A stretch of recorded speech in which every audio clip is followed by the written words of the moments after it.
The macabre mystery of the twins that not even science can explain. In the forgotten hills of eastern Kentucky, where fog drapes itself over the valleys like a shroud that never fully lifts, there lingers a case that refuses to rest.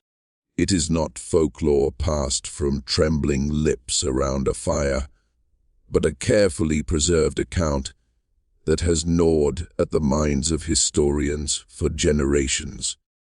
In the autumn of 1834, a widowed preacher named Ezekiel Morrison walked into a settlement called Pine Hollow with his young twin daughters, Rebecca and Rachel. The place was so remote that even the maps of the time seemed uncertain of its location, as if the land itself resisted being known. What unfolded during their brief stay would be written down with unsettling precision, then buried by time, only to resurface long after those involved had turned to dust. The record came from the personal journal of Pastor William Phillips, the sole keeper of written history in Pine Hollow. The journal was discovered more than a century later, when the old church was torn apart beam by beam, its secrets spilling into the modern world. Within its yellowed pages were descriptions of events so exact, so disturbingly accurate, that even contemporary experts would later struggle to explain them. Two children, barely beyond infancy, spoke with a certainty that shattered every comforting explanation of coincidence or chance. They did not merely guess. They KNEW. They spoke of buried truths, of forgotten sins, of moments that had unfolded long before they were born. And every word they uttered aligned with reality in ways that defied reason. This is not a story meant for comfort. It is for those willing to sit with the discomfort of unanswered questions, for those who sense that the human mind may be capable of reaching places science still fears to name. What happened in Kentucky did not begin with ghosts or apparitions, but with something far more disturbing. The suggestion that knowledge itself may not be bound by time. Pine Hollow in that era existed on the edge of the known world, caught between wilderness and order. Founded by a handful of families fleeing religious strife, the settlement survived through isolation and strict devotion. Every birth, death, and confession passed through the small wooden church at its center. Pastor Phillips, educated and deliberate, had left a gentler life behind to shepherd these souls. His journal was his anchor, a place where nothing was exaggerated, nothing embellished. That is precisely why his words still chill the reader. He had no taste for drama. Yet what he witnessed forced his pen to tremble. Ezekiel Morrison arrived, carrying little more than exhaustion and grief. Years earlier, his wife had died giving birth to the twins during a brutal winter that trapped them in their cabin for weeks. Since then, he traveled endlessly, preaching where the roads thinned into trails and the trails vanished into forest. His daughters were inseparable shadows at his side, identical in face, yet profoundly different in presence. Rebecca spoke easily, smiling as though she already understood the hearts of strangers. Rachel watched in silence, her gaze heavy with an awareness that unsettled those who met it. Often, she seemed to know what her sister would say before the words were spoken, as if their thoughts moved along a single, shared current.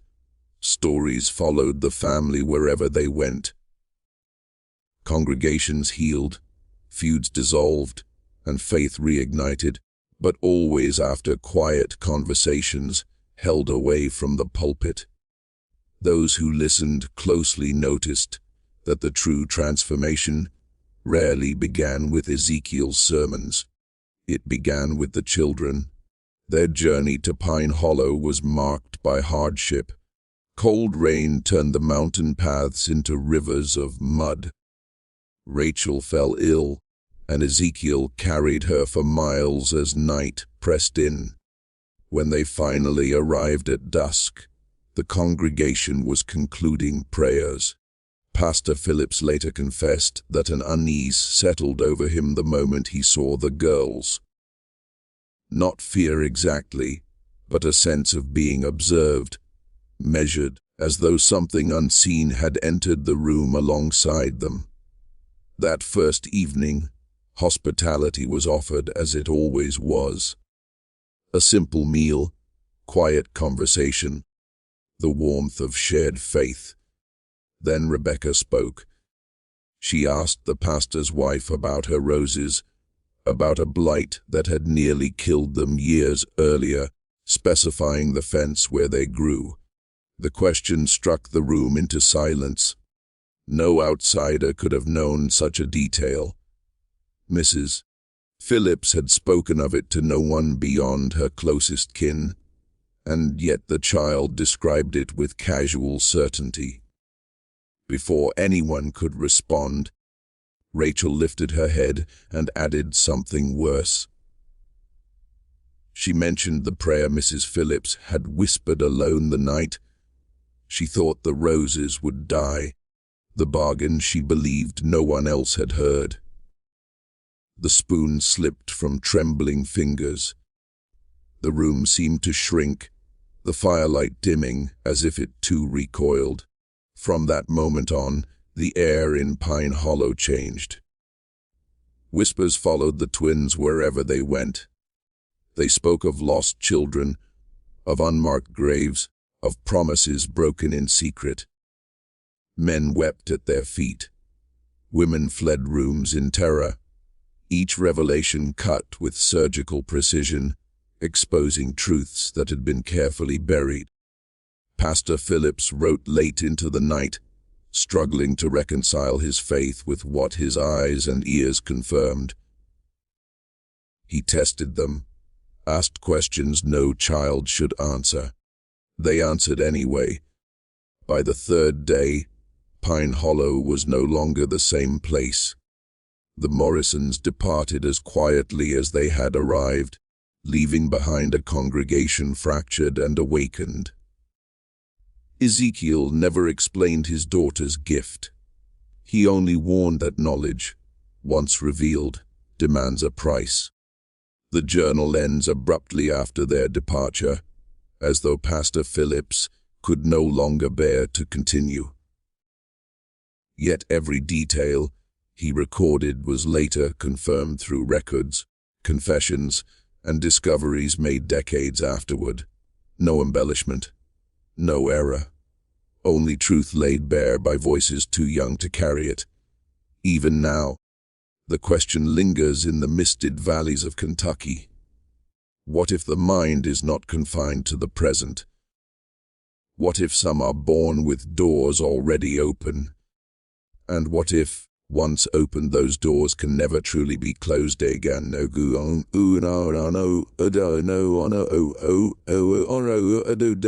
Even the smallest truths, when spoken with certainty, can unravel the boundaries of reality. The roses in Mrs. Phillips's garden had indeed been ravaged by blight 3 years before, a quiet disaster known only to her and a handful of neighbors. No one outside her immediate circle had any knowledge of it. Yet Rebecca, with a calm, knowing smile, had described them as though she had walked their paths herself. She claimed she had seen them in her dreams, their petals vibrant and untouched, though she had never visited the garden. It was a statement so precise, so unnervingly accurate, that Mrs. Phillips could do nothing but stare, her spoon trembling in midair. The room suddenly colder, the firelight seeming to flicker as though frightened. That single incident, meticulously noted in Pastor Phillips's journal that evening, would prove only the beginning of a sequence of revelations that would haunt the minds of Pine Hollow's residents for decades. Dawn broke, gray and brittle, carrying with it a wind that rattled the thin windows of the cabin where the Morrisons had been given shelter.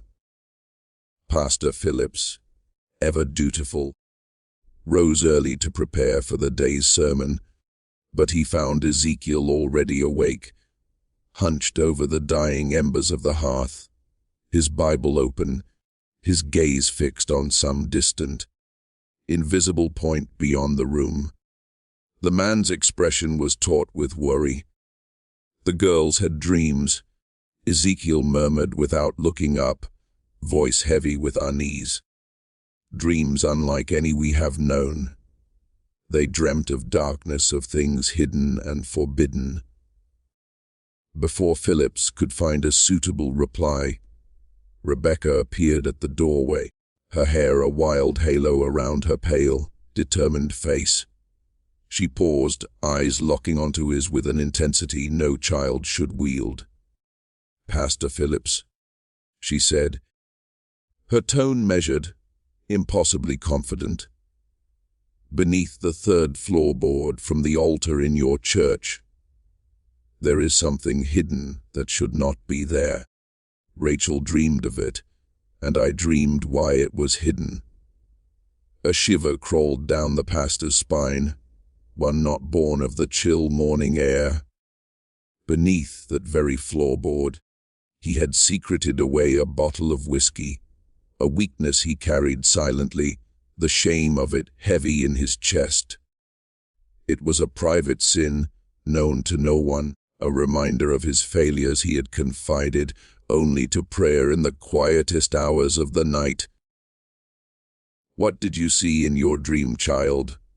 he asked, his voice brittle, trembling like a fragile candle flame.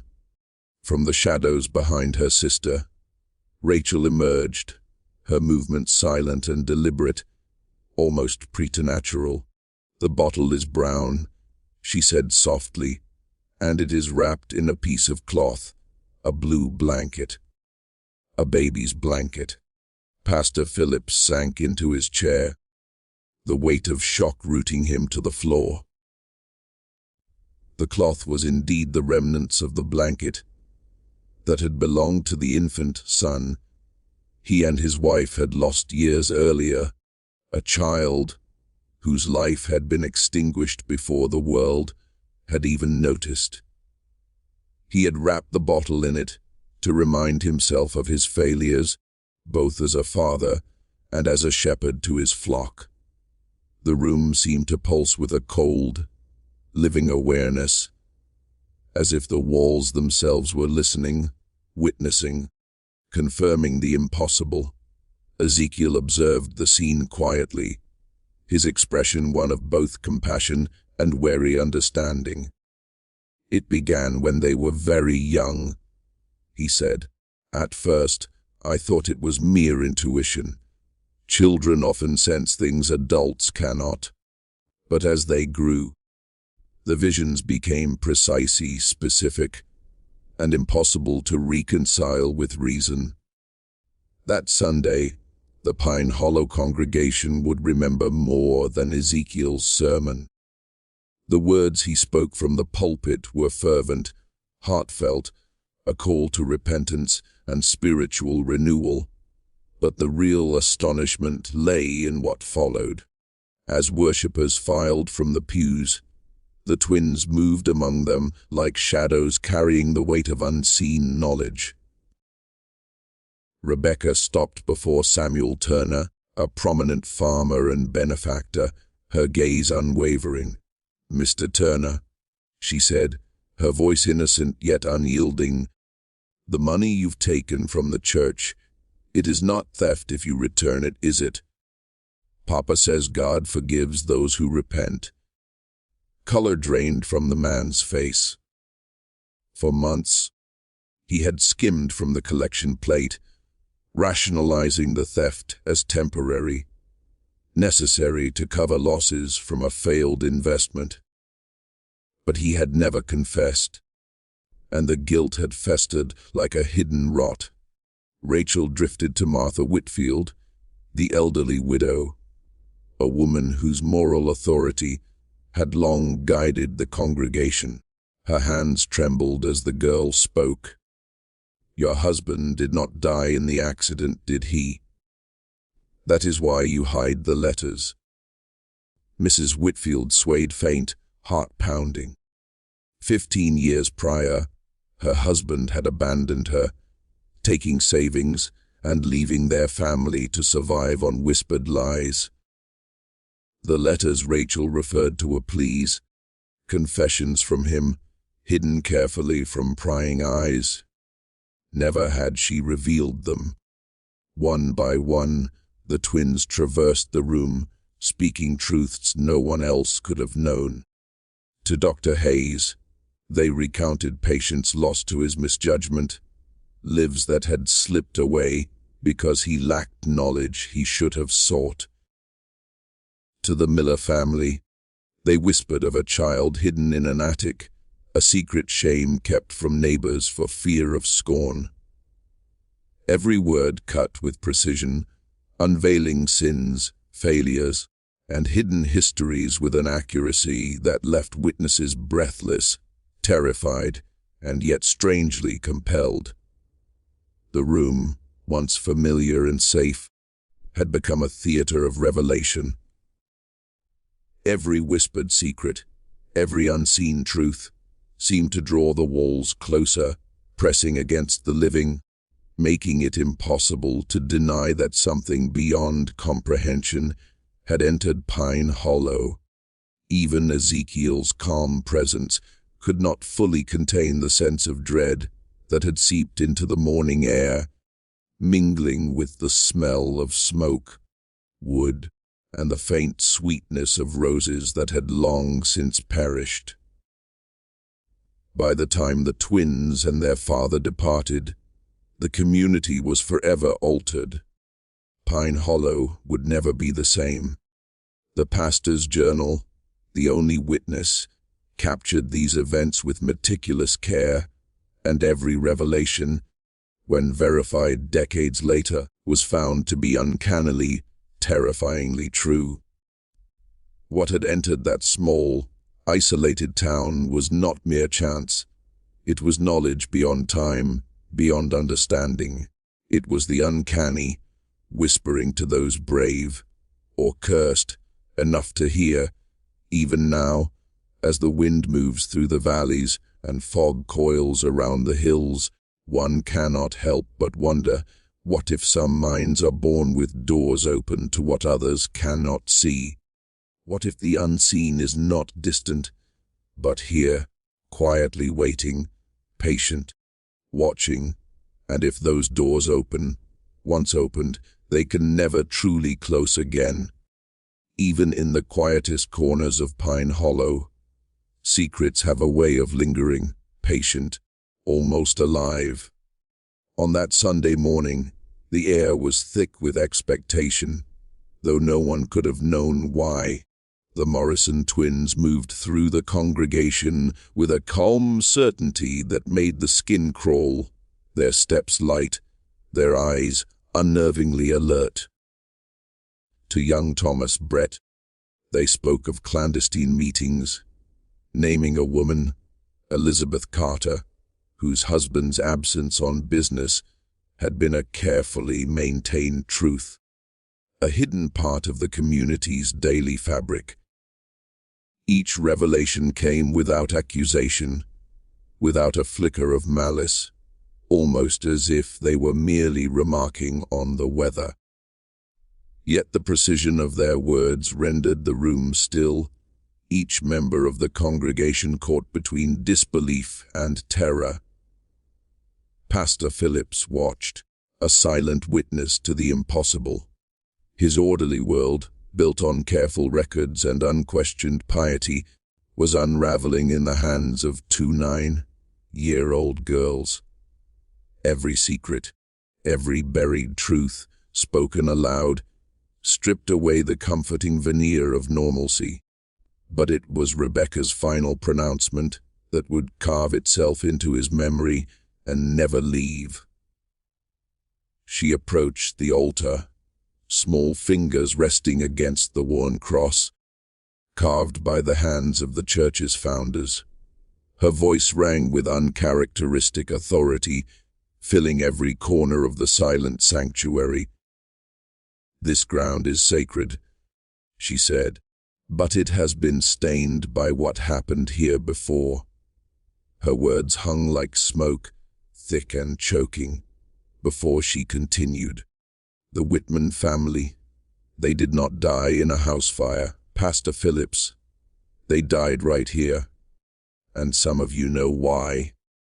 The room exhaled as if in response, the wind outside pausing, as if even nature waited for acknowledgement. The Whitman tragedy had been the deepest wound in Pine Hollow's collective memory, a silent ache 16 years in the making.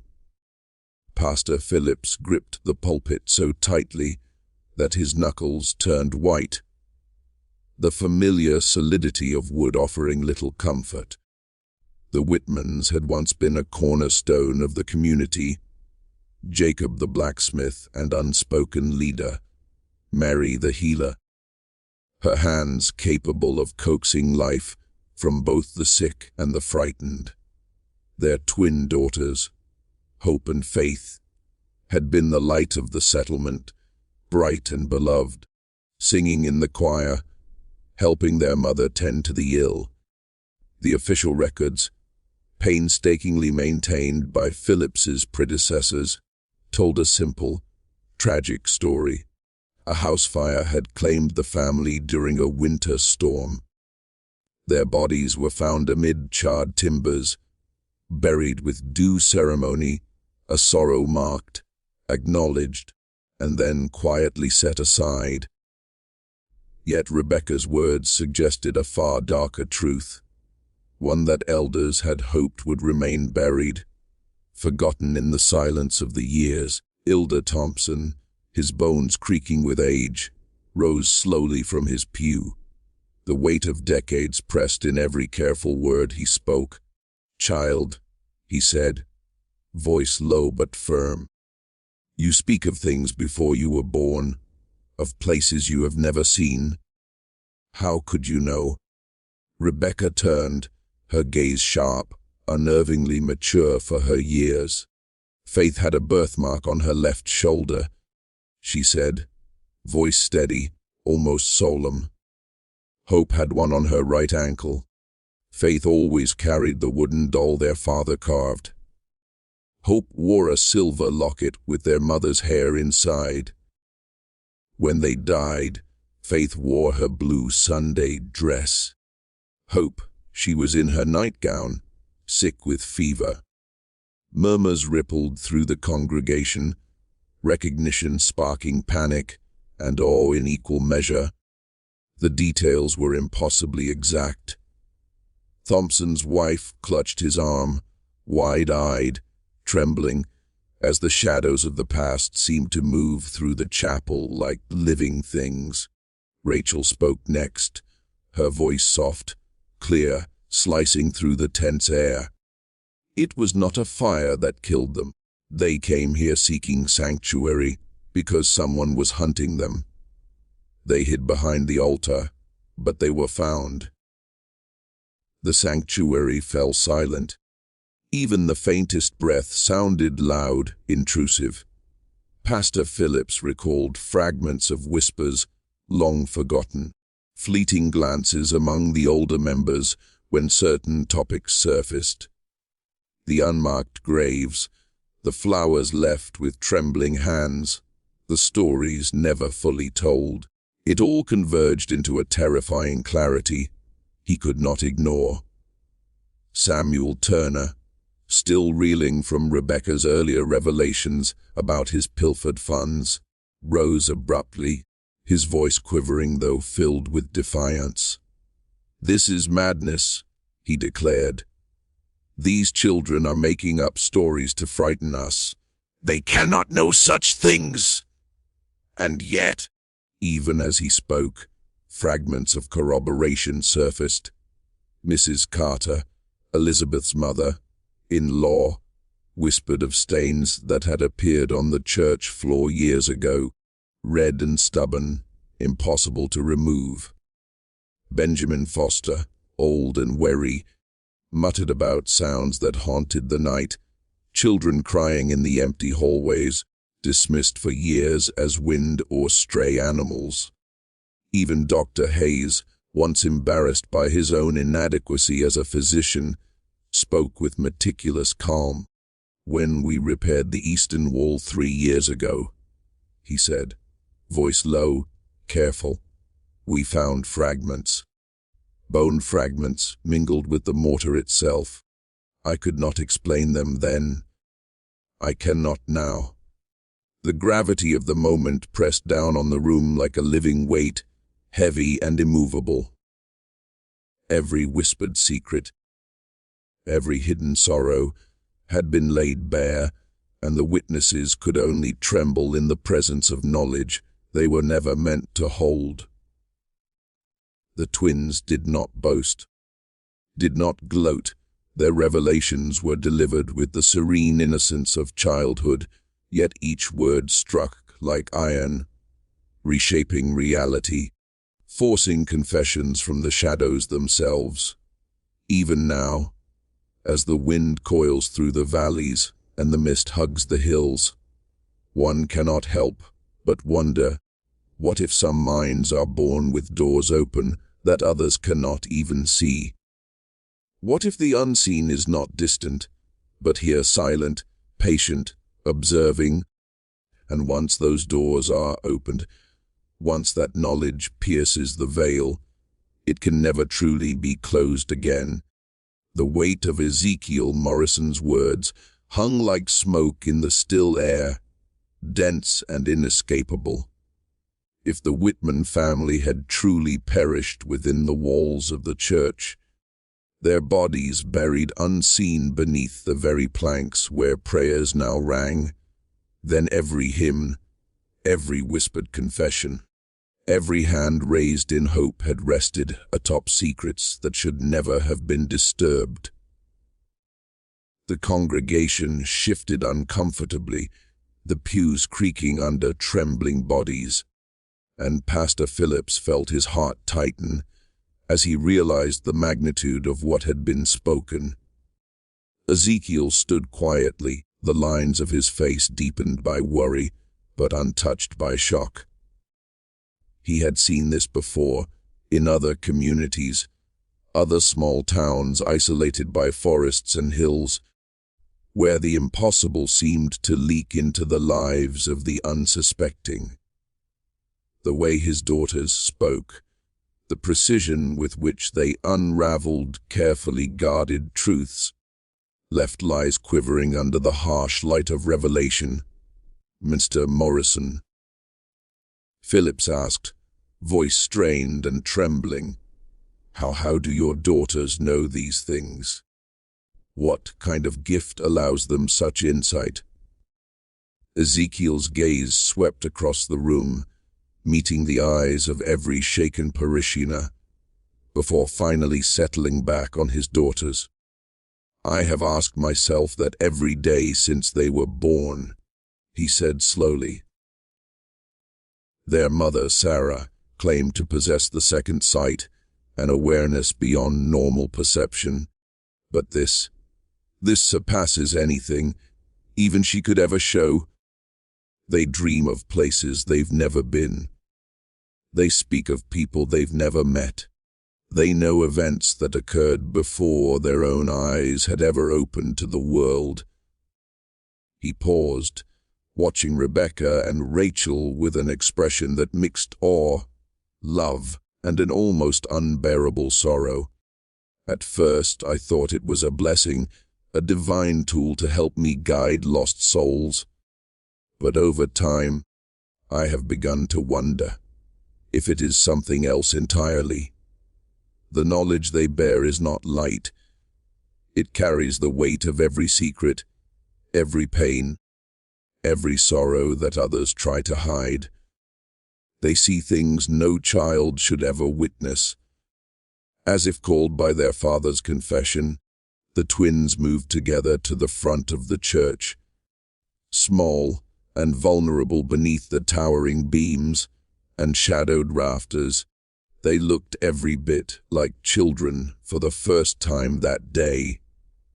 Fragile beings thrust into an adult world filled with incomprehensible horrors.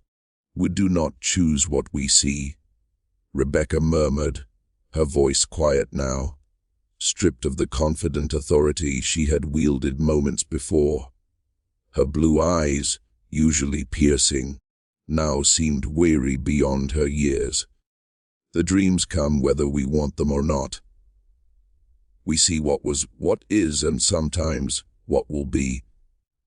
Rachel's hand found her sister's, a silent tether of comfort. "The Whitman sisters visit our dreams," she added, voice soft but unwavering. "They want their story told.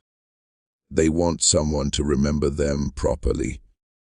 A hush fell over the congregation, deeper and heavier than before, as the enormity of their revelation settled like dust over the old wooden pews.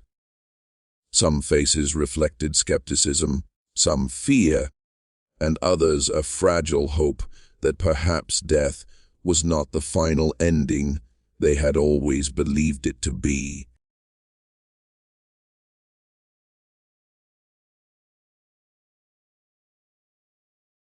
Pastor Phillips felt himself at a crossroads. He could dismiss the twins' words as childish fantasy or deliberate mischief, preserving the fragile stability of his community, or he could pursue the truth, daring to pry open the shadows Pine Hollow had buried for decades, and risk shattering the very foundation upon which the settlement had been built. That evening, the narrow streets of Pine Hollow seemed to stretch longer, shadows creeping into every corner. Pastor Phillips sat alone by candlelight, unable to focus on his prayers, haunted by every word the twins had spoken. The clarity of their knowledge forced him to confront questions he had avoided for years. He had arrived in Pine Hollow seeking refuge from the controversies of larger towns, eager to serve God where the wilderness demanded humility and devotion. Yet even as he reviewed the meticulous records of his predecessor, Pastor Moriah Hayes, he had always noticed the gaps, particularly the winter of 1818, when the Whitman tragedy was recorded with an almost unsettling brevity. The journal entries mentioned harsh weather, the deaths of a few elderly settlers, and supply shortages, but the annihilation of one of the settlement's most prominent families received only the barest notation Jacob. Mary and their twin daughters, Hope and Faith, had perished in a house fire on the 21st of December. Buried with ceremony, mourned, then set aside. The omission of detail had always struck Phillips as peculiar, a quiet dissonance amidst otherwise thorough documentation. Driven by the Morrison twins' revelations, he began to sift through the church's hidden archives with new eyes, uncovering a small leather-bound journal he had never noticed before. The pages were water-stained, fragile with age, but the handwriting was unmistakable. Pastor Hayes's own meticulous script. By candlelight, Phillips read words that would forever alter his understanding of Pine Hollow's history. Hayes had been haunted by the circumstances surrounding the Whitman family's death. His private notes suggested that Jacob Whitman had uncovered something disturbing, something that implicated other members of the community, something dangerous enough to demand confession and restitution. The details were veiled, but Hayes's unease was palpable even centuries later. He hinted at misappropriated funds, at secrets too vile to speak aloud, a web of hidden sins that might have led to a cover, up as chilling as it was complete.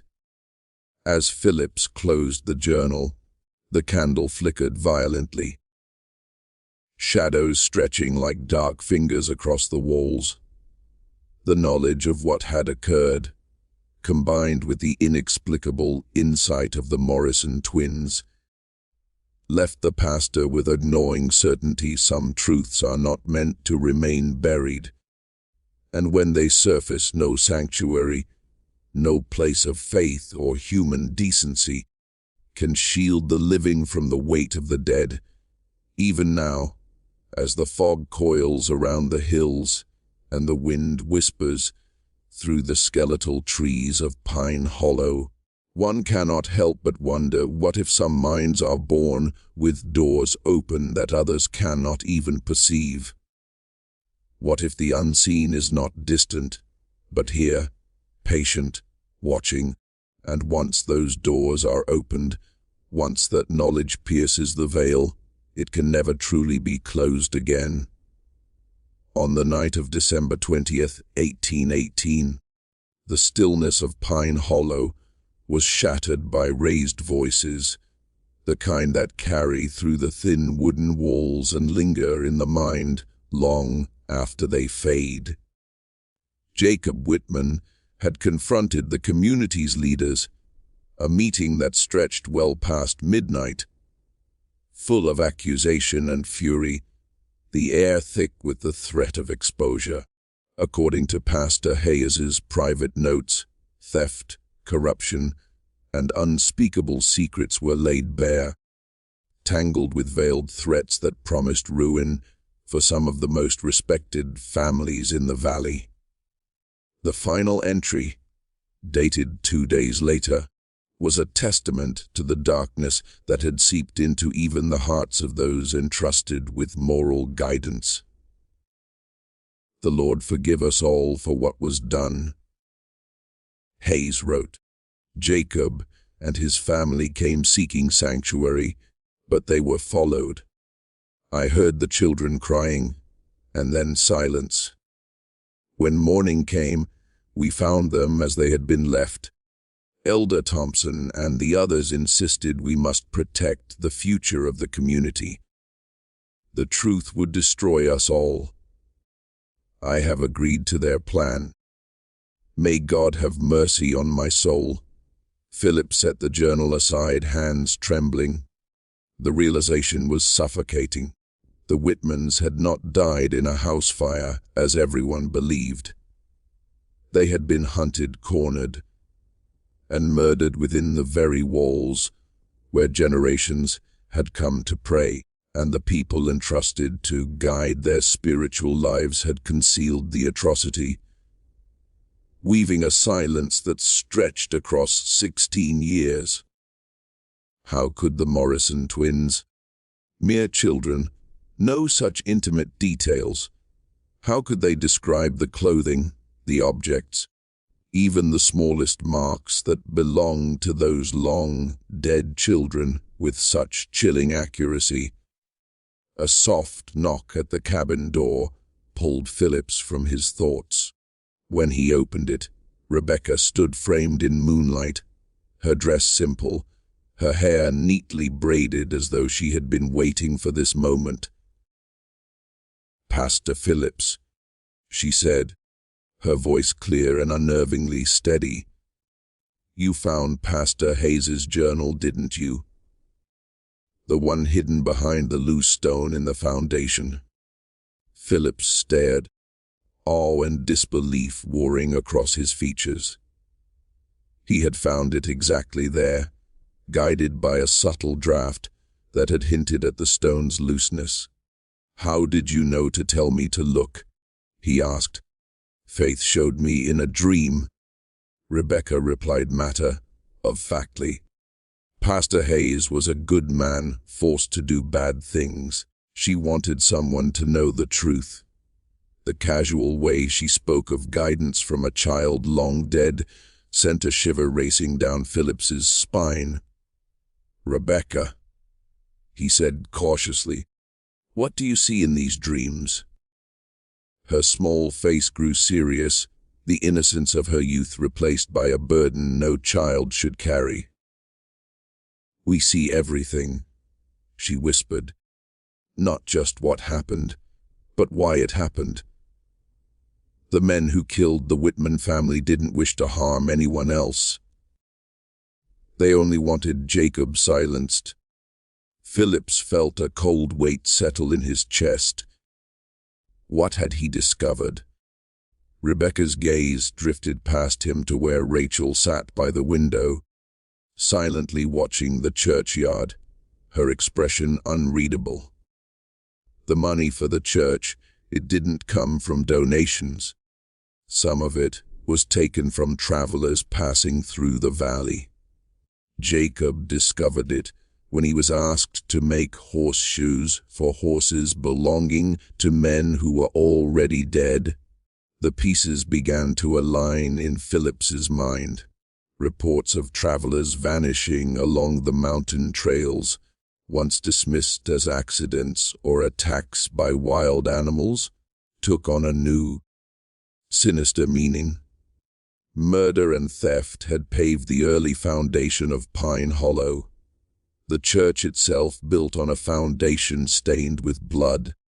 "That's why faith and hope cannot rest," Rebecca continued softly. "Their lives were spilled on a ground already cursed. No one remembered, and the truth was buried with them." Phillips could barely breathe.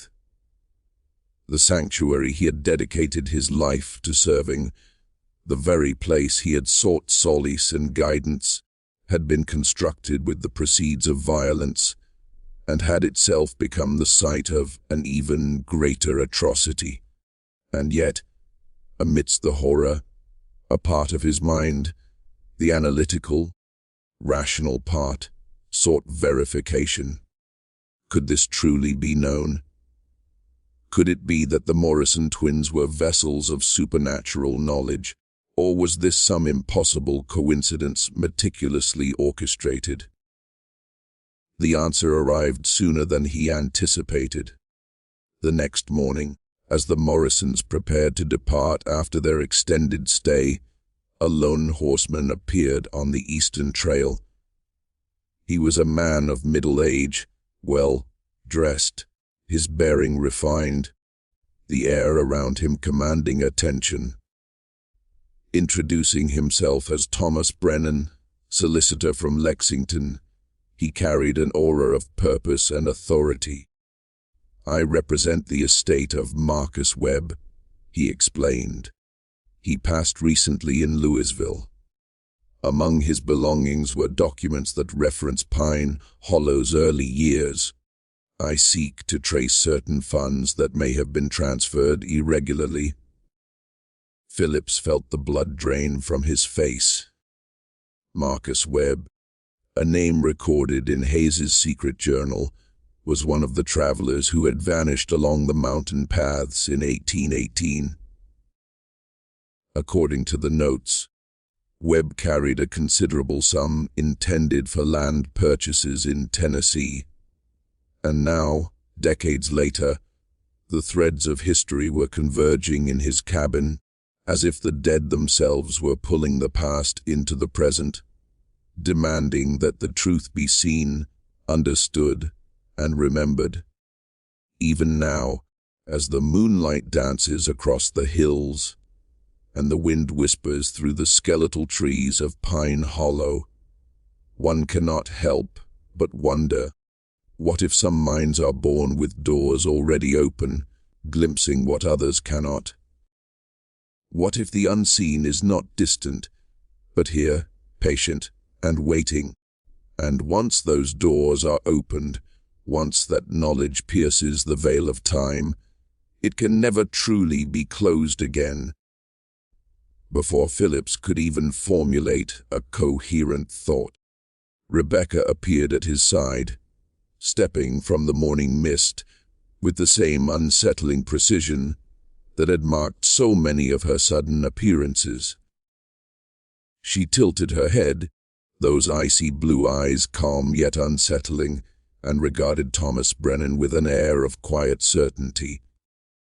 "Mr. Webb had a gold watch," she said, her voice both innocent and absolute, his initials engraved inside the cover. "There's a crack across the crystal. He dropped it when he fell from his horse." Brennan's composure faltered instantly. His hand twitched as if he might reach for something, but his voice caught in his throat. How could you know about that?" he demanded, his eyes narrowing. The detail had been recorded only in private correspondence with his brother, never spoken aloud, never written where prying eyes might see. As if summoned by an invisible signal, Rachel appeared silently at Rebecca's side. "The watch," she added softly, "is buried behind the church, along with his money bag and his horse's bridle. Elder Thompson placed them there after what happened on the trail." Phillips felt the impact of her words strike his chest, like a physical blow.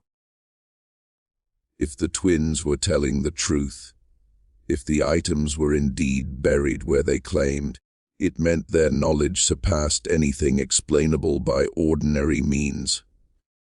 More than that, it would provide concrete evidence of the crimes that had financed Pine Hollow's earliest foundations. Brennan wasted no time. Dismounting with purposeful urgency, he demanded immediate excavation. "If what these children claim is true," he said sharply, "we are standing on evidence of robbery, of murder." Elder Thompson, frail but still carrying the weight of authority, approached slowly. His weathered face bore the marks of decades in the wilderness, his hands trembling slightly. "You speak of things you cannot understand, stranger," he said, voice quivering yet firm. "This community was built by God, fearing people who did what they must to survive. Survival doesn't excuse murder." Brennan shot back, his tone cold and precise. "If these allegations hold, then every stone, every log, every effort of Pine Hollow's founders was stained by crime." Rebecca's gaze lifted to meet Thompson's, unwavering and unsettling. "Mr. Thompson," she said softly, "the nightmares, they stopped after the first year, didn't they? You told yourself that meant God had forgiven you." The old man faltered, his mask of authority cracking. "Child, you couldn't know about that," he whispered. "You know the dreams, don't you?" Rachel said, her voice carrying with clarity across the crisp morning air. "Where Marcus Webb pleaded for mercy, begging you to let him go. The face you see every night before sleep, no one else knew." Thompson sagged against a tree stump, his strength gone, replaced by guilt heavier than the mountains themselves. "It wasn't meant to happen," he admitted, voice breaking. "We only wanted the money. We were desperate. Our children were sick, winter was coming. But he fought and he trailed off, the weight of confession hanging between them like the smoke of a funeral pyre." Pastor Phillips watched, horror gripping his heart, as the very foundations of his faith and community crumbled before his eyes. Ezekiel Morrison, who had remained silent through the revelations, finally spoke. "The truth has a way of surfacing," he said quietly. "My daughters do not choose what they reveal. They are simply conduits, vessels for knowledge that must be heard. Within hours, a team had gathered behind the church, shovels in hand, guided by the twins' impossible directions. Each swing of the spade tore at the soil that had long hidden a deadly secret. Each clump of earth a reminder that Pine Hollow's history was built not on labor or providence, but on deception and blood. They did not need to dig deeply. Just beneath the surface, metal met metal.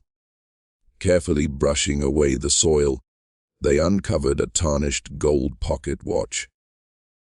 Its crystal bore the exact crack Rebecca had described, and the initials M.W. gleamed faintly inside the cover.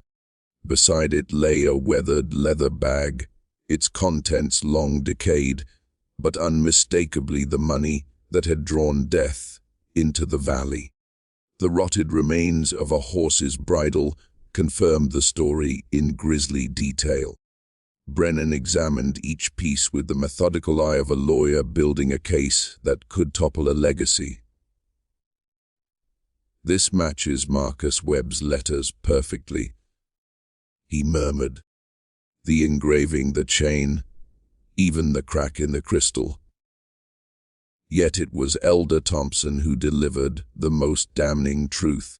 He stared at the recovered items as though ghosts lingered in the morning light, lips moving in prayer or confession.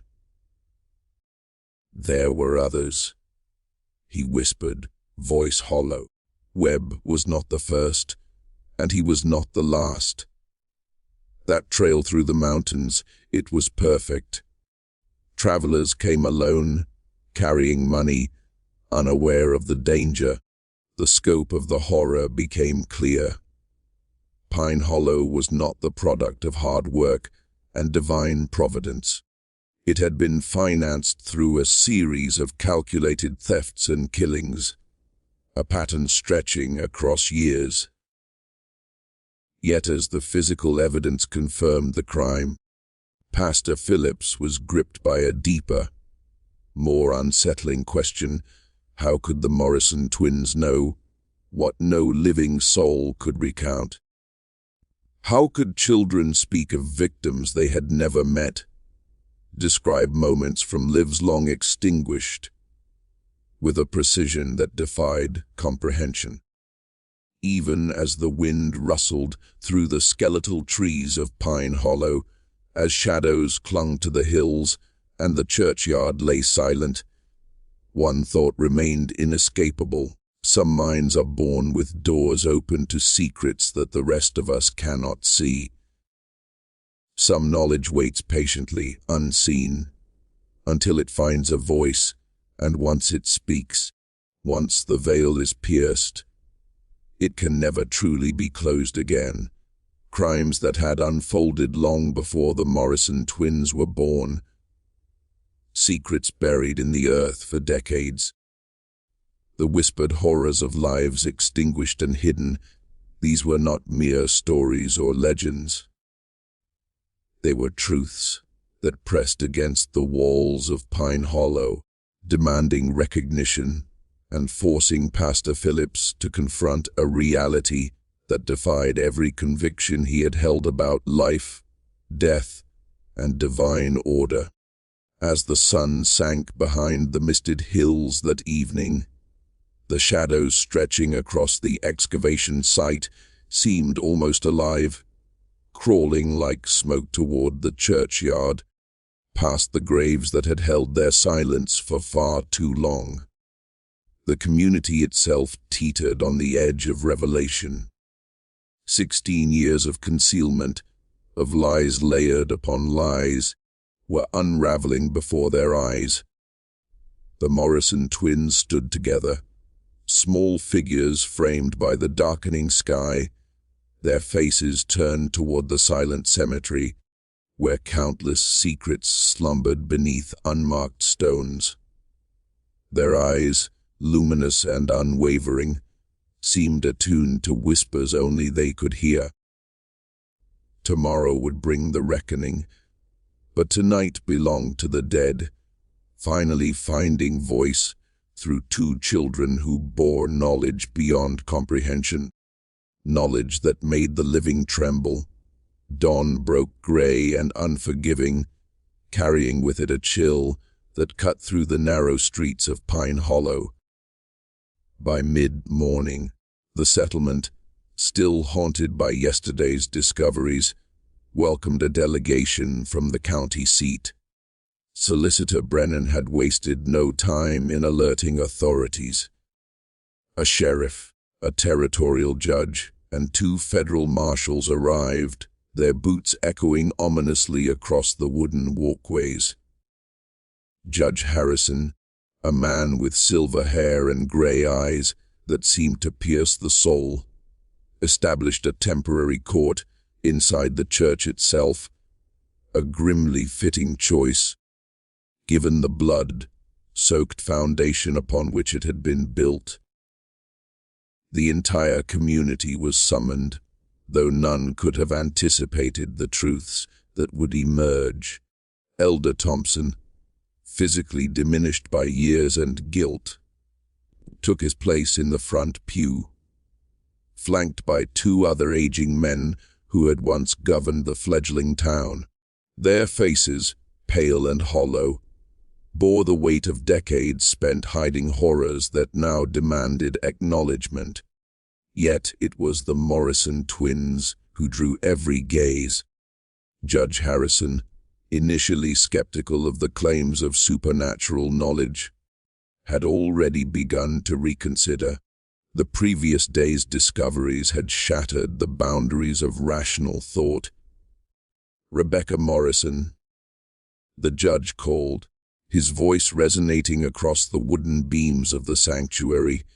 "Please tell this court exactly how you know the location of Marcus Webb's personal effects." Rebecca's small figure seemed impossibly fragile beneath the weight of adult scrutiny. "Faith Whitman showed me in a dream," she said plainly. "She said the men who killed her family were the same ones who murdered the travelers. She wanted everyone to know the truth." "And you, Rachel Morrison?" the judge pressed. "How do you know details about events that occurred before your birth?" Rachel's voice was a whisper, yet it carried the weight of certainty. "The dreams come to both of us. We see what happened as if we were there. We see the fear in their eyes, hear their last words, we feel their pain." Judge Harrison leaned forward, eyes narrowing. "Are you claiming to communicate with the spirits of the dead?" Ezekiel Morrison rose, his presence steady, voice calm despite the tension. "Your Honor, my daughters have never claimed to understand the nature of their gifts. They simply relay what they experience. I have witnessed them reveal information about countless communities we've visited, knowledge they could not possibly have learned through ordinary means." Sheriff Mackenzie, a man grounded in facts and evidence, addressed the twins directly. "Can you tell us how many people were killed along these mountain trails?"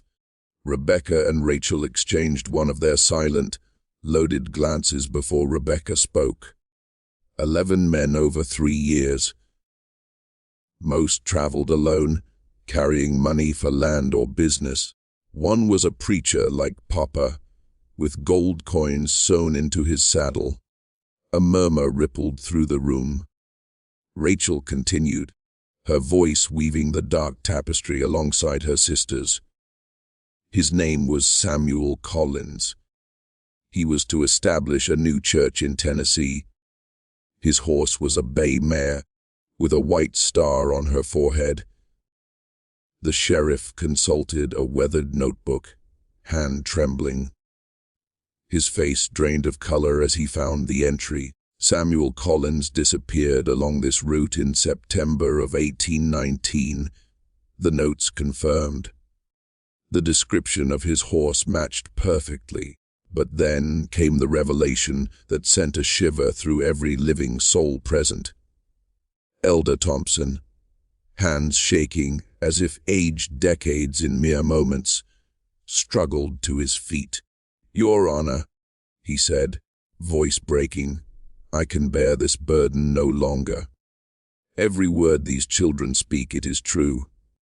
But there is more, something far worse than the murders we committed." The church fell silent. The wind whispered through loose boards. A lone hawk circled overhead, its cry hollow and piercing. Thompson's shoulders shook. Tears carved deep lines down his weathered face. The Whitman family, he trailed off, caught between confession and the fear of what acknowledgement might bring.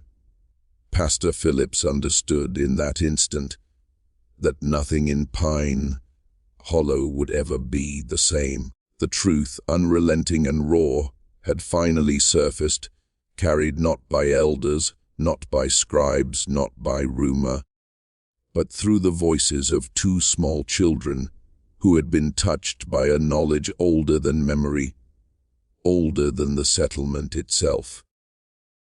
The dead had spoken, and the living would never forget, even as the wind rustled through the skeletal trees, as shadows clung to the hills, and the churchyard lay still. One thought remained undeniable: some minds are born with doors already open, glimpsing what others cannot see. Some knowledge waits patiently, unseen, until it finds a voice, and once those doors swing wide, once the veil is pierced, it can never truly close again. They hadn't simply stumbled upon evidence, Pastor Phillips realized, as the confession spilled from Elder Thompson's trembling lips. Jacob Whitman had been more than a neighbor, more than a friend. He was family, bound by ties of marriage and trust, and yet Jacob had possessed a conscience that no blood tie could restrain. "I confided in him," Thompson said, voice quivering, thinking loyalty would keep him silent. But Jacob refused to look the other way. He threatened to reveal us all unless restitution was made to the families of the dead. He would have ridden to Lexington himself and told the authorities everything. The words struck Phillips like a physical blow, tilting the very ground beneath him. They had been desperate men, clinging to survival, yet here lay the truth of what desperation had wrought. Thompson's voice fell to a whisper, as if confessing to the walls themselves. On the night of December 21st, 1818, we followed the Whitman family to the church. Jacob had brought Mary and the twins, believing sacred ground would protect them. But we were men with nothing left to lose. Rebecca stood motionless, small hands gripping the pew before her, pale but unwavering. "Tell them about the babies," she murmured, and Thompson's composure shattered entirely. "Dear God," he sobbed, How could you know?" Judge Harrison leaned forward, eyes sharp, voice taut with disbelief. "What babies? Speak plainly." "Mary Whitman was with child," Thompson confessed, his throat raw with grief. 8 months along, carrying twins. The doctor had whispered that with care, with help, they might have survived. But there had been no mercy, no intervention. His voice broke entirely, leaving the sentence unfinished.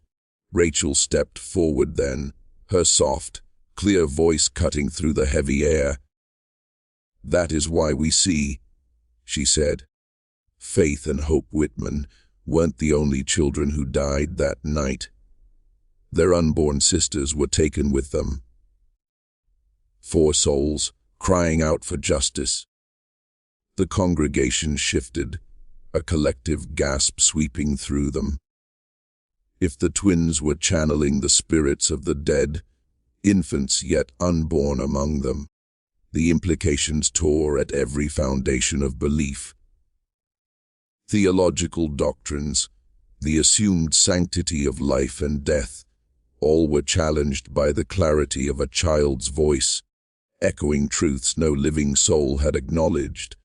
Dr. Hayes, the settlement's de facto physician, spoke slowly, each word deliberate. I assisted with the burial. We found evidence of the pregnancy, but we told ourselves, too young to have souls, perhaps. We denied them their rights. Every soul matters to God, Ezekiel Morrison said firmly, his voice calm but unyielding. Every life, no matter how brief, has eternal significance. Judge Harrison's gaze hardened. Mr. Thompson, are you confessing to the murders of Jacob Whitman, Mary, their twin daughters, and the unborn children? Thompson nodded, a hollow, broken shell of a man. I am, and to the 11 travelers who trusted us, Samuel Bradford, Marcus Perry, we did this together. We carried it out together, and we hid it together for 16 years.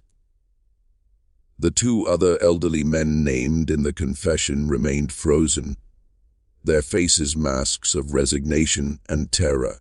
16 years of complicity, a silence heavier than stone, finally crumbling. Sheriff Mackenzie rose to enforce the law, but Judge Harrison's hand stayed him. Before any charges are laid, I must understand, how could these children know? Details never recorded, never spoken, buried entirely within the shadows of guilt. Rebecca lifted her gaze, eyes unnaturally bright, piercing. Your Honor, she said with calm clarity, some truths are too large to remain buried. The Whitman sisters and their unborn Judge babies, Harrison pressed. They have waited low, 16 urgent, years for someone to hear their story. By what means do you hear them? How does this work? Rachel joined her sister at the front, their small hands brushing, a silent bond of shared knowing. We don't understand it ourselves, she admitted. Since we were very small, we've dreamed of places we've never seen, people we've never met. Papa says our mama had the gift of second sight, but ours is different. How different? The judge asked. Rebecca and Rachel exchanged one of those loaded, knowing glances. Mama could sense living people, their thoughts, intentions, emotions. But we see beyond. We see the echoes tragedy leaves behind, especially when innocent blood is spilled. Ezekiel Morrison's voice, steady despite the storm of emotion, carried to the front. Your Honor, I have spent years trying to comprehend my daughter's abilities. Ministers, doctors, scholars, none could explain it. Yet every witness we've encountered has confirmed their accuracy. Judge Harrison leaned back, silent for a long, measured moment, his mind grappling with the impossible. Then, finally, he spoke, voice steady but tinged with awe. Miss Rebecca, Miss Rachel, if your gift is true, then perhaps you can tell us where the bodies of the other victims lie. The final evidence must be found. The air thickened, heavy with anticipation, as if the walls themselves were listening. Rebecca closed her eyes, tilting her head slightly, attuned to a whisper that only she could hear. Some are in the old mine shaft east of town, she said after a breath. Others thrown into Devil's Creek, where the current runs deepest. But three are beneath the church floor. The revelation settled over the congregation like a shroud, suffocating and inevitable. The past, long hidden, had finally clawed its way into the present. The dead had spoken, through children too young to bear the weight of such knowledge, yet wise beyond any measure. Pine Hollow would never be the same. The wind rattled through the eaves, carrying with it the echoes of the lives that demanded justice and the shadows of those who had sought to bury it forever. Even as the sun dipped behind skeletal trees, as the cold evening settled over the hills, and the churchyard lay quiet yet watchful, one thought could not be dismissed. Some minds are born with doors already open, glimpsing truths that others cannot. Some knowledge waits patiently, unseen, until it finds a voice, and once it does, once the veil is pierced, it can never, ever be closed again. They hadn't simply stumbled upon evidence. Pastor Phillips realized, as the confession spilled from Elder Thompson's trembling lips, Jacob Whitman had been more than a neighbor, more than a friend. He was family, bound by ties of marriage and trust. And yet, Jacob had possessed a conscience that no blood tie could restrain. "I confided in him," Thompson said, voice quivering, thinking loyalty would keep him silent. But Jacob refused to look the other way. He threatened to reveal us all unless restitution was made to the families of the dead. He would have ridden to Lexington himself and told the authorities everything. The words struck Phillips like a physical blow, tilting the very ground beneath him. They had been desperate men, clinging to survival, yet here lay the truth of what desperation had wrought. Thompson's voice fell to a whisper, as if confessing to the walls themselves. On the night of December 21st, 1818, we followed the Whitman family to the church.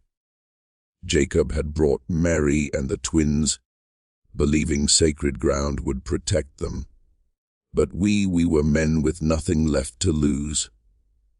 Rebecca stood motionless, small hands gripping the pew before her, pale but unwavering.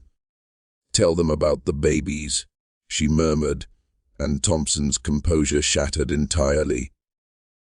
"Dear God," he sobbed, how could you know?" Judge Harrison leaned forward, eyes sharp, voice taut with disbelief. "What babies? Speak plainly." Mary Whitman was with child, Thompson confessed, his throat raw with grief. 8 months along, carrying twins. The doctor had whispered that with care, with help, they might have survived. But there had been no mercy, no intervention. His voice broke entirely, leaving the sentence unfinished. Rachel stepped forward then, her soft, clear voice cutting through the heavy air. "That is why we see," she said. "Faith and Hope Whitman weren't the only children who died that night. Their unborn sisters were taken with them. 4 souls, crying out for justice." The congregation shifted, a collective gasp sweeping through them. If the twins were channeling the spirits of the dead, infants yet unborn among them, the implications tore at every foundation of belief. Theological doctrines, the assumed sanctity of life and death, all were challenged by the clarity of a child's voice, echoing truths no living soul had acknowledged. Dr. Hayes, the settlement's de facto physician, spoke slowly, each word deliberate. "I assisted with the burial. We found evidence of the pregnancy, but we told ourselves too young to have souls, perhaps. We denied them their rights. Every soul matters to God," Ezekiel Morrison said firmly, his voice calm but unyielding. "Every life, no matter how brief, has eternal significance." Judge Harrison's gaze hardened. "Mr. Thompson, are you confessing to the murders of Jacob Whitman, Mary, their twin daughters, and the unborn children?" Thompson nodded, a hollow, broken shell of a man. "I am. And to the 11 travelers who trusted us. Samuel Bradford, Marcus Perry, we did this together. We carried it out together. And we hid it together for 16 years. The 2 other elderly men named in the confession remained frozen, their faces masks of resignation and terror. 16 years of complicity, a silence heavier than stone, finally crumbling. Sheriff Mackenzie rose to enforce the law, but Judge Harrison's hand stayed him. "Before any charges are laid, I must understand, how could these children know?" Details never recorded, never spoken, buried entirely within the shadows of guilt. Rebecca lifted her gaze, eyes unnaturally bright, piercing. "Your Honor," she said with calm clarity, "some truths are too large to remain buried. The Whitman sisters and their unborn babies, they have waited 16 years for someone to hear their story." Judge Harrison pressed, voice low, urgent. "But how? By what means do you hear them? How does this work?" Rachel joined her sister at the front, their small hands brushing, a silent bond of shared knowing. "We don't understand it ourselves," she admitted. "Since we were very small, we've dreamed of places we've never seen, people we've never met. Papa says our mama had the gift of second sight, but ours is different." "How different?" the judge asked. Rebecca and Rachel exchanged one of those loaded, knowing glances. Mama could sense living people, their thoughts, intentions, emotions. But we see beyond. We see the echoes tragedy leaves behind, especially when innocent blood is spilled. Ezekiel Morrison's voice, steady despite the storm of emotion, carried to the front. "Your Honor, I have spent years trying to comprehend my daughter's abilities. Ministers, doctors, scholars, none could explain it. Yet every witness we've encountered has confirmed their accuracy." Judge Harrison leaned back, silent for a long, measured moment, his mind grappling with the impossible. Then, finally, he spoke, voice steady but tinged with awe. "Miss Rebecca, Miss Rachel, if your gift is true, then perhaps you can tell us where the bodies of the other victims lie.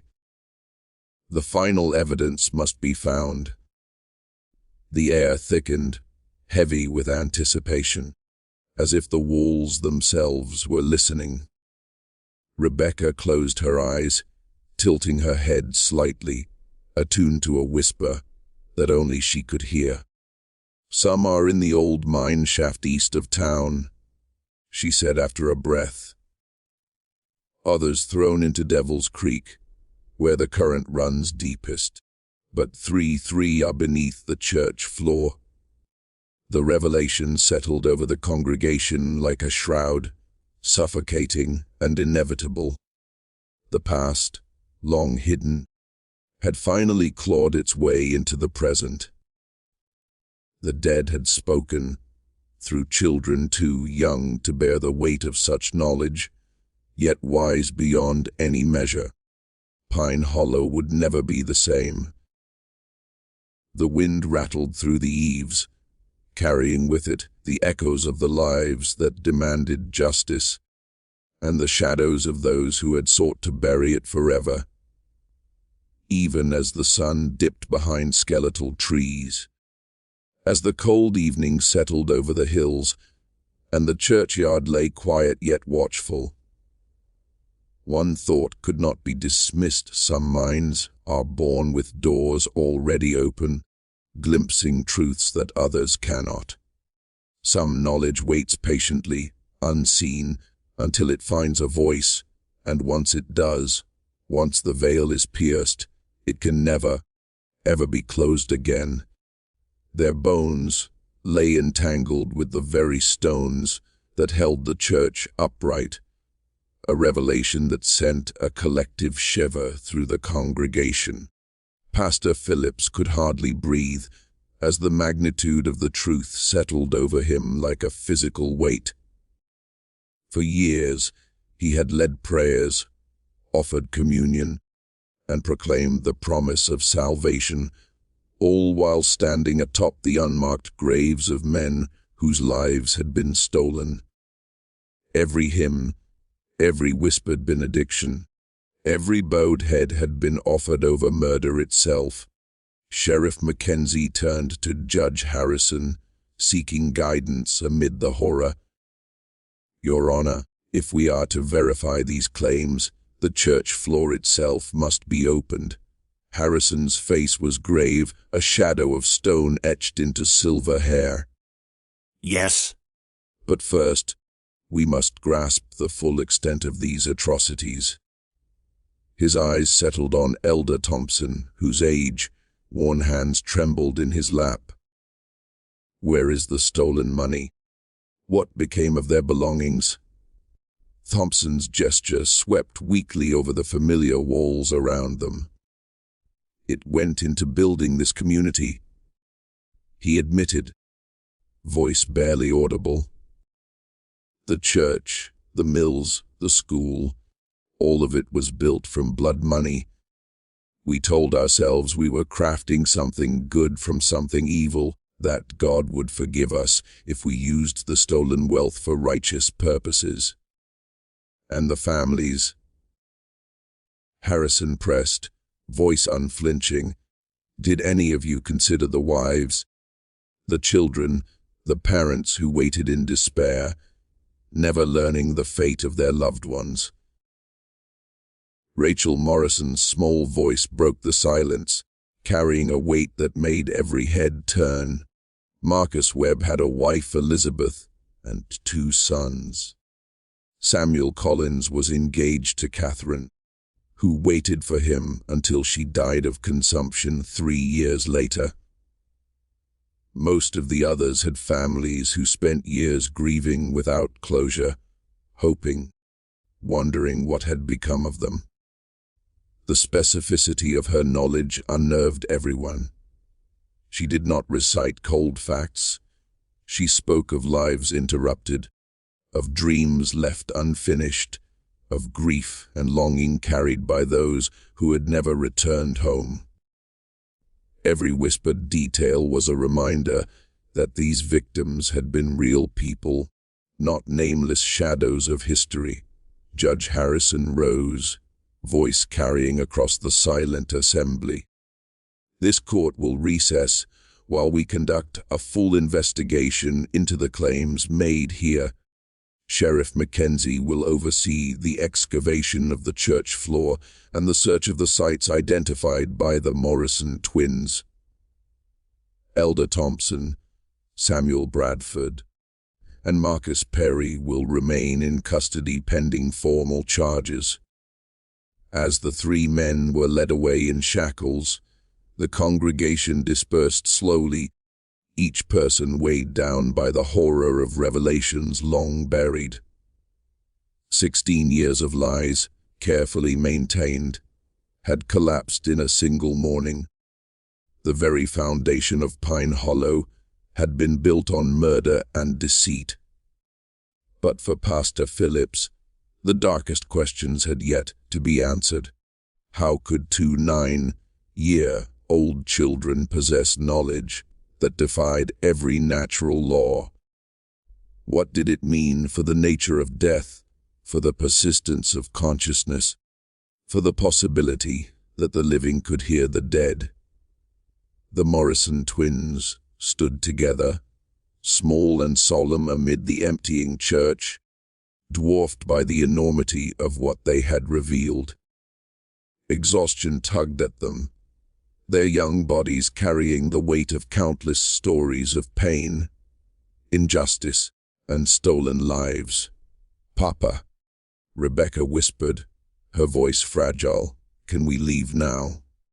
The voices are getting louder, and it's hard to keep them straight. Ezekiel drew them close, his face etched with concern. "Soon," he promised. "But first, we must help these people understand what you have shown them." As the sun climbed over Pine Hollow, cutting stark lines across the churchyard and the excavation site behind the building, the truth began to shine through the darkness of 16 years. Questions of justice, redemption, and the consequences of earthly acts hung over the community like a storm cloud, waiting to break. The excavation took 3 days, methodical and deliberate. Under Judge Harrison's watchful eye, Sheriff Mackenzie's men removed the wooden planks and carefully sifted through the packed earth below. What they found was exactly as the twins had said, 3 complete skeletons, their bones intertwined with the foundation stones, an enduring testament to innocence lost. Among the remains were objects that confirmed the identities of the victims. A gold ring engraved with the initials JP marked Joshua Patterson. A land surveyor vanished while mapping territorial boundaries. A silver-handled knife belonged to William Morse, a merchant whose family had searched for him across 3 states. And around the neck of the 3rd skeleton hung a copper cross, described in detail by the family of Robert Chen, a traveling minister who disappeared carrying funds meant for a new church in Tennessee. Each item meticulously catalogued, each one a thread in the tapestry of a crime that spanned years. The realization that Pine Hollow had not been built through toil or divine providence, but through a calculated series of robberies and murders, reverberated through the town. Judge Harrison, his hair now seeming even grayer, addressed the reassembled community. "The evidence before us is overwhelming. 11 men were killed along these trails between 1818 and 1820. The crimes were deliberate, calculated, and systematic." For Phillips, the final weight of understanding pressed heavily on his chest.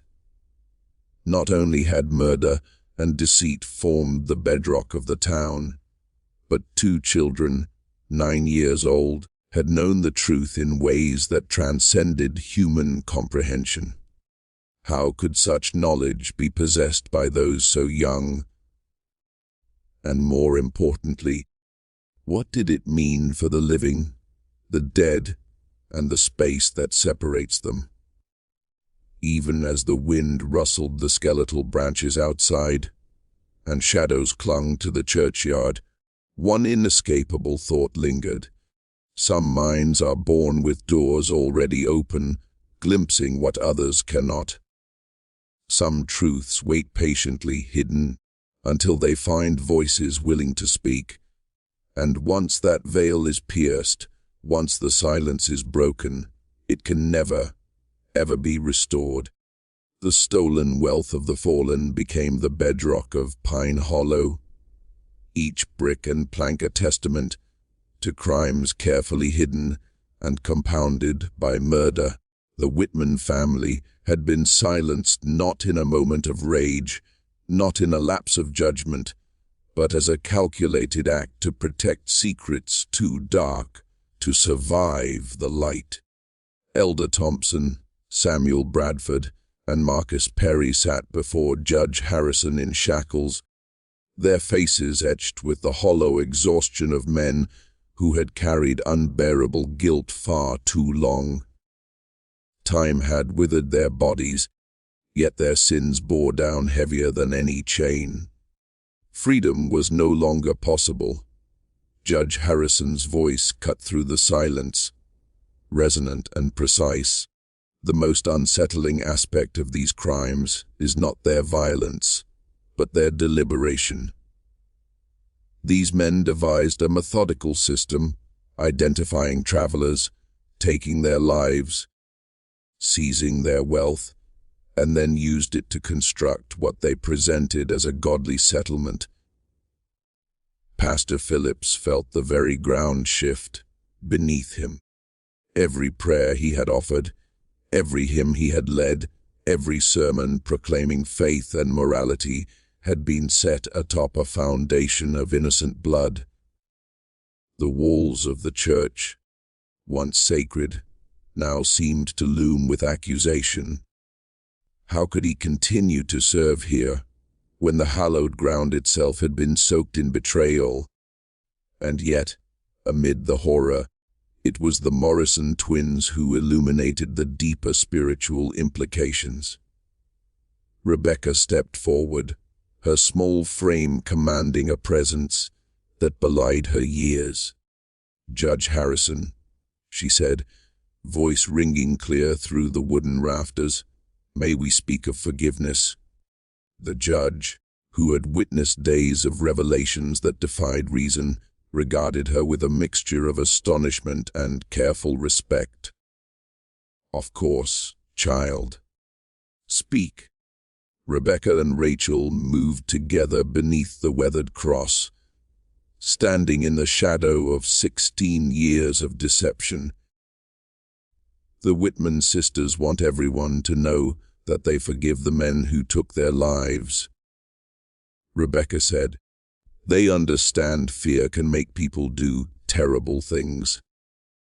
Rachel's voice followed, soft yet unwavering. "But forgiveness does not erase consequences. Those who committed these acts must face justice, and the community must repair the harm done to the families of the victims." Judge Harrison's nod was solemn. "This court agrees. Elder Thompson, Bradford, and Perry will face trial for murder and robbery. But the question remains, what of the community? What of the buildings, the church, the homes constructed with stolen wealth?"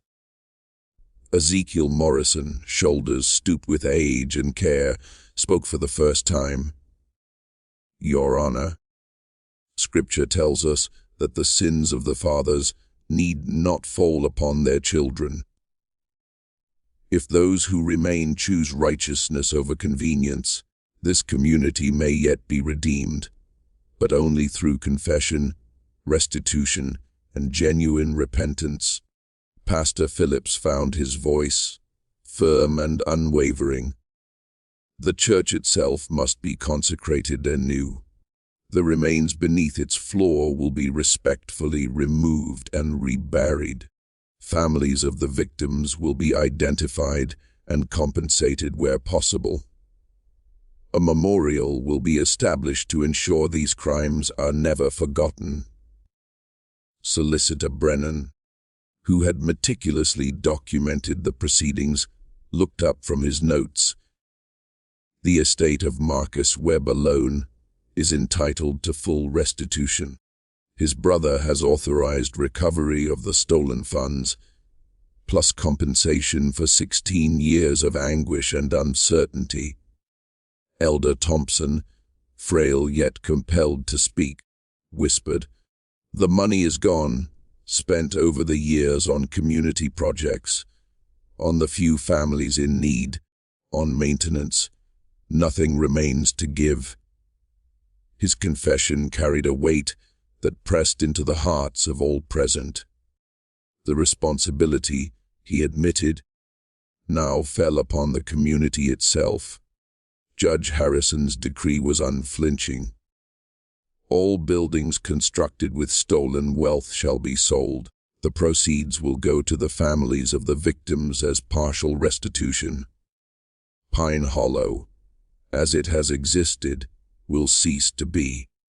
The words struck like thunder. Families who had labored and built their lives over 16 years would lose their homes, their church, their sense of stability. Children would be uprooted, elders displaced. The sins of their leaders had become an inheritance of upheaval and loss. And yet, the Morrison twins delivered a revelation more chilling than the loss of property or the stripping of security. Rebecca's eyes, impossibly clear and knowing, met the judge's. "Your Honor, the crimes did not end in 1820. A hush fell over the room. The wind whispered through loose boards, and the distant rumble of an approaching storm echoed the dread now settling on every heart." Judge Harrison's voice trembled, a blend of authority and apprehension. What do you mean, child?" Rachel stepped forward, her hand brushing her sister's. "The mine shaft where some bodies were hidden," she said softly. "It is not just a repository for past crimes. People are still disappearing along these mountain trails." Sheriff Mackenzie straightened in his seat, eyes widening. "You're saying the murders continue?" Rebecca clarified, her tone measured yet urgent. "Not the original killers. Most are too old now, but others have learned from their example, the methods, the disposal sites, the ways to leave no trace. Knowledge like that does not die. It persists, waiting for new hands to carry it forward." The weight of her words sent tremors through the assembly.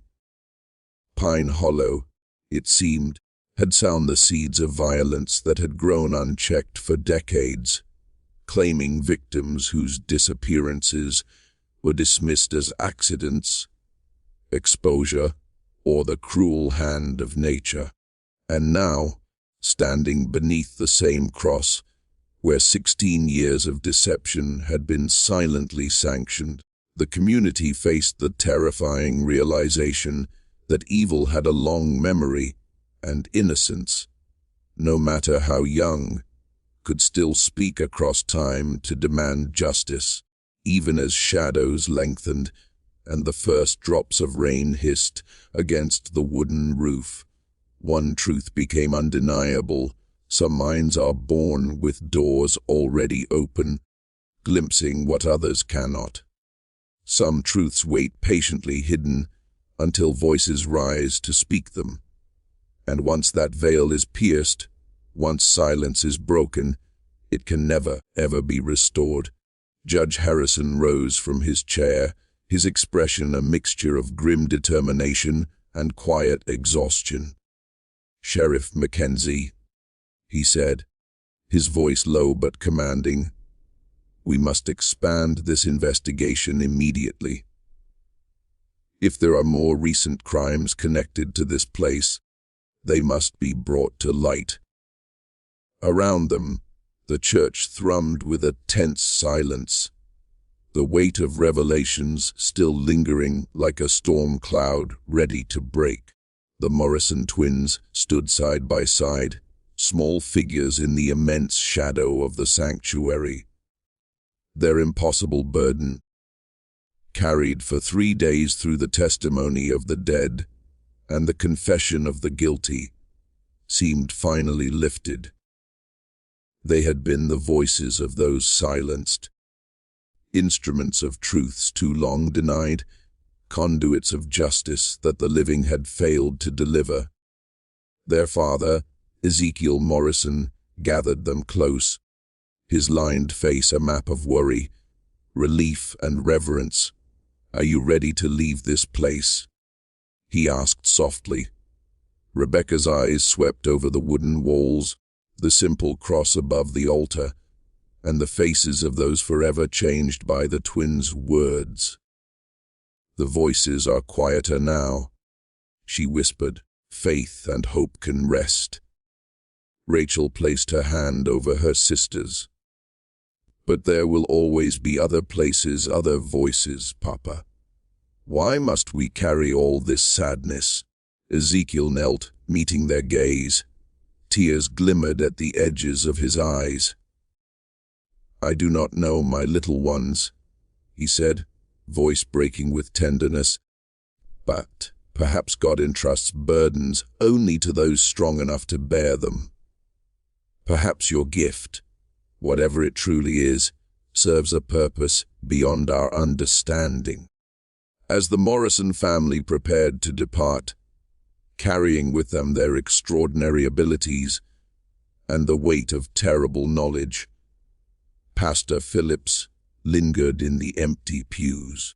He had been forced to confront the darkest truths of his ministry, and now he faced the most difficult question of his life. Should he remain to rebuild what could be salvaged from Pine Hollow's ruins, or should he abandon a place so steeped in deception and bloodshed? He found his answer in the sight of the twins walking hand in hand toward their father. If 2 9-year-old girls could bear such truth with grace, forgiveness, and courage, perhaps redemption was still possible, even in the most corrupted corners of the world. 3 weeks later, Pine Hollow lay abandoned, a hushed ghost town haunted by the memory of its sins. The church had been dismantled board by board, its timbers sold to help compensate the families of victims. Residents had dispersed, carrying with them the knowledge that everything they had built rested upon the blood of the innocent.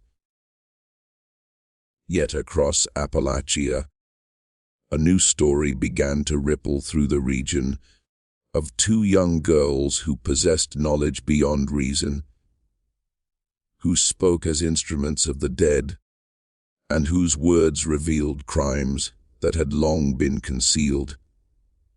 Some dismissed these tales as frontier superstition. Others believed them to be signs of divine intervention, proof that justice could reach beyond mortal comprehension. The Morrison family traveled from one remote settlement to another, their presence accompanied by whispers of spiritual renewal, revelations, and the uncovering of long-buried secrets. Communities reported restored faith, mysteries solved, and a sense of balance returned, always guided by the twins' uncanny insight, their calm authority belying their tender age. Judge Harrison's final report on the Pine Hollow investigation ran 47 pages, meticulously documenting crimes spanning more than 2 decades. Its concluding paragraph would echo through legal and historical texts for generations. This case challenges our understanding of justice, truth, and moral accountability beyond the confines of mortal life. While science offers no explanation for the Morrison twins' knowledge, the accuracy of their testimony cannot be denied. Perhaps some truths are too significant to remain hidden forever. Pastor Phillips eventually established a new ministry in eastern Tennessee, dedicating the remainder of his life to guiding communities through uncomfortable truths and towards genuine redemption. He never forgot those 3 days in Pine Hollow when 2 9-year-old girls had dismantled 16 years of lies, revealing truths no living soul should have possessed. The mystery of Rebecca and Rachel Morrison's abilities was never solved. Contemporary medical understanding could not account for their knowledge, and religious authorities debated whether their gifts were divine blessings or signs of something far more enigmatic. Yet every documented detail they revealed was verified. Every location they identified yielded the evidence they claimed. Every secret exposed was confirmed beyond question. Perhaps the most unnerving legacy of their story is not the crimes they unveiled, but the implications for justice itself. If the dead cannot rest while their deaths remain concealed, if innocence can exert power beyond the grave, then moral consequence is not limited to the life of the living. It stretches beyond haunting the corridors of history and memory alike. By the 1840s, the Morrison twins vanished from historical records, their fate shrouded in mystery, as deep as the origin of their abilities. Some say they continued their father's ministry, spreading truth and confronting injustice wherever it lay hidden. Others suggest they learned to suppress their gift, living quietly, far from the churches where their names had become legend. Yet in the remote corners of Appalachia, among mountain trails and isolated settlements, travelers occasionally report encounters with twin sisters who know things no living person should. They speak to the dead with familiar authority, reveal buried secrets with unnerving precision, and remind the guilty that some forms of justice transcend mortal law. Even now, across forests, hills, and abandoned trails, one truth endures: some minds are born with doors already open. Some truths wait, silent and patient, until voices rise to speak them. And once that veil is pierced, once silence is broken, it can never, ever be restored. The Morrison twins, through their courage, knowledge, and gift, ensured that Pine Hollow's horrors would not vanish into shadow, that the dead would finally speak, and that the living could never again pretend that some acts are too hidden to demand reckoning. In the echoes of their story, in the whispers of the mountains, and in the lingering fear of those who hear it, one lesson resounds: truth, no matter how deeply buried, always finds a voice. Whether the figures that wander the remote trails of Appalachia today are the same Morrison twins, heirs to their extraordinary spiritual legacy, or something altogether different, no record, scientific or theological, can fully explain their presence. What remains undeniable, however, is a principle as old as existence itself: truth, like energy, cannot be destroyed. It may be obscured, buried, or hidden behind walls of fear, deception, or time, yet it persists, transformed, seeking passage from one state into another. And sometimes, astonishingly, it finds vessels willing to speak for those who no longer can, voices unbound by the limitations of flesh, courage, or the clockwork of human life. The records of the Pine Hollow investigation sit quietly in the Kentucky State Archives, waiting for those daring enough to sift through them. Judge Harrison's detailed reports, Sheriff Mackenzie's painstaking evidence logs, and Pastor Phillips's personal journals all testify, independently and in tandem, to the sequence of events, the confessions, the discoveries of bones beneath the church, and the revelation of truths too terrible to imagine. The skeletons unearthed beneath the sanctuary, the stolen wealth hidden and repurposed, the meticulous identification of murder victims, all these details confirm the facts. Yet even as historians and investigators can verify what happened, the question of how 2 9-year-old girls could know what no living person should have known remains unsolved, lingering like a shadow over every record, every word. Some truths, it seems, are destined to inhabit the liminal space between reason and faith, a shadowland where logic falters and the unexplainable thrives. In that place, the Morrison twins stand immortal, if only in memory, as conduits through which the dead whispered their pain, demanded accountability, and reclaimed voices stolen by violence. Were they gifted, blessed, or touched by something that humanity has yet to understand? The historical record gives no answer, only the eerie testimony of precision, the undeniable match between knowledge and reality, the uncanny accuracy that cannot be denied. Travelers who traverse forgotten trails tell tales of girls appearing where the wind seems to whisper, guiding them, warning them, revealing the unseen weight of the past. Some describe hearing their voices in empty churches, soft but commanding, carrying the authority of those who have glimpsed the depths of human cruelty and yet remained unbroken. Others dismiss these stories as folklore, as the imaginings of those who dwell too long in isolation.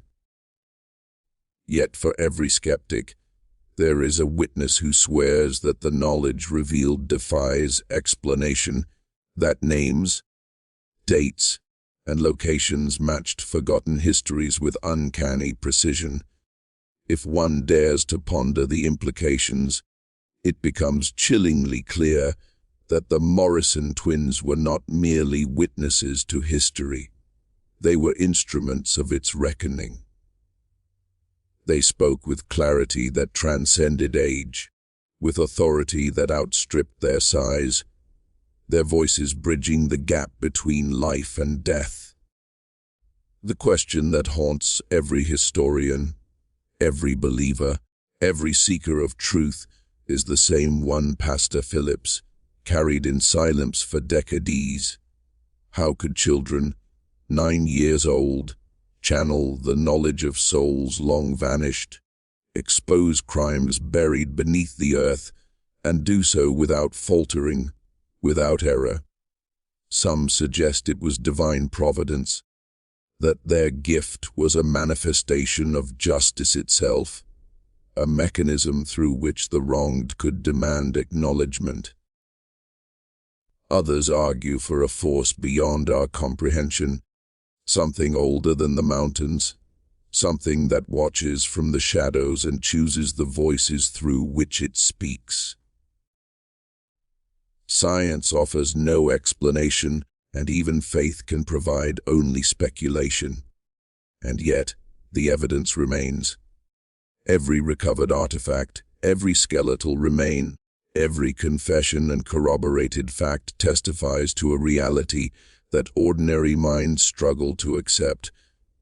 Imagine, for a moment, the Morrison twins walking hand in hand through the misty valleys, small in stature yet monumental in purpose.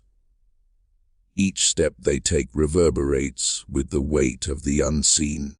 The lost, the murdered, the forgotten, all seem to lean toward them, drawn by the certainty that some truths cannot be silenced, that some voices, even in the smallest of bodies, carry the authority of eternity. In towns and settlements across Appalachia, whispers of impossible knowledge continue. Some report glimpses of girls who speak as though they have lived countless lifetimes, revealing secrets buried for generations, compelling justice where human law failed. The historical record may one day grow cold, and even the archives may crumble. But the essence of the Morrison twins, their knowledge, their courage, their extraordinary capacity to give voice to the voiceless, remains a chilling testament to the persistence of truth. They remind us that death may not be the end, that innocence can endure beyond the grave, and that some acts, however long concealed, demand acknowledgement. Whether their story ended in obscurity or continued quietly, their legacy endures in every corner where old sins remain hidden, in every trail haunted by unanswered questions, in every empty church where the wind seems to carry a voice that should not exist. Their disappearance from historical records in the 1840s does not erase the echoes they left behind, the questions they provoked, or the moral clarity they forced upon a world reluctant to see. And so, The Morrison twins remain an enduring mystery. Some say they carried their gift to other settlements, acting as instruments of truth and conscience. Others believe they suppressed their powers, living quietly to escape the weight of what they had seen. Still, travelers today report encounters with young women who know more than any ordinary person could, revealing truths that lie hidden beneath the earth, in attics, in abandoned cabins, and along the lonely paths of Appalachia. Ultimately, one lesson emerges: truth, like energy, cannot be destroyed. It waits, patient and persistent, until it finds a voice willing to speak, until it pierces the veil of silence that the living often construct around death and injustice. Once that voice rises, once the secret is unburied, it can never be silenced again. The Morrison twins, whether in history or in legend, prove that even the smallest, most innocent voices can carry the weight of the dead, the gravity of justice, and the inevitability of truth, and perhaps, in the quiet corners of the mountains, if one listens carefully, one can still hear them. The echoes of two girls who taught the world that no secret, no matter how deeply buried, can remain hidden forever.